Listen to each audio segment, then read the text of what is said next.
మీరు 75 అన్నా? నేను ఎప్పుడు వేసే లెక్కాను, నాకు కూడా తెలియదు. వాళ్ళే లెక్కలేసి నెంబర్ వేస్తారు. ఓకే. అసలు ఎప్పుడు లెక్కాను నేను. అనుకుందాం round సరే, ఓకే, సరే 75. దాంట్లో ఒకవేళ నేను చెయ్యాలి అంటే ఒక రీమేక్ మీద ఏదైనా, ఒకవేళ what do you think will be right for me? అంటే ఇప్పుడు నేను చేసిన టీజర్ కానీ ఇవన్నీ చూస్తుంటే మాత్రం autograph one of my favourite. Autograph చేస్తే బాగుంటుంది. నాకు అది ఎంత ఇష్టం తెలుసా, మీరు అద్దం ముందు నుంచి దువ్విన సరనే దువ్వట, నాకు చాలా ఇష్టం. దీంట్లో మాస్టర్లో కొన్ని నాస్టాలజిక్ థింగ్స్ కొన్ని ఉన్నాయి. మొత్తం నేను చేసిన సినిమాలు అక్కడ ఒకటి అక్కడ ట్రైలర్లు చూసావు జామ, అలాంటివి చిన్న చిన్నవన్నీ అవి ఉన్నాయి దాంట్లో. నీ దాంట్లో ఏంటంటే ఆల్మోస్ట్ నేను యాక్చువల్లీ అలాంటి క్యారెక్టరైజేషన్ చేశాను, కానీ నాకు టిల్లులో వన్లోన లేవు అలాంటి. So yeah, autograph.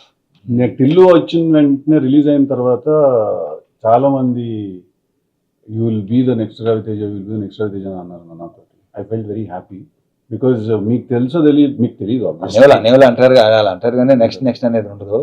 నీ ప్లేస్ నీదే, నా ప్లేస్ అంటే నేను దాన్ని నీ ప్లేస్ లో వెళ్ళాను, నా ప్లేస్ లో నేను ఎప్పుడు దాన్ని ఎలా కన్సిడర్ చేస్తానంటే, నన్ను ఎవరైనా ఎవరితో నా పోలిస్తే నేను ఎలా దాన్ని తీసుకుంటానంటే, యాస్టీస్ తనలో అవుతాను కాదు, మార్కెట్ మీద కానీ ఇండస్ట్రీ మీద కానీ ఆ మనిషి క్రియేట్ చేసిన ఇంపాక్ట్ నువ్వు కూడా క్రియేట్ చేస్తావు అనే పర్స్పెక్టివ్ లో తీసుకుంటా నేను దాన్ని.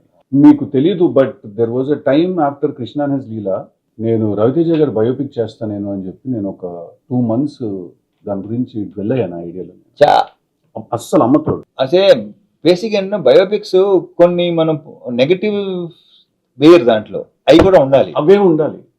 పాజిటివ్స్ అసలు కాదు, నెగటివ్స్ ఉండాలి. ఎంత జరుగుతుందని పక్కన పెట్టేసి లోపల అది ఒకటి ఫీల్ అవుతుందా ఎవరికి తెలియదు. That was one of the ideas that I had.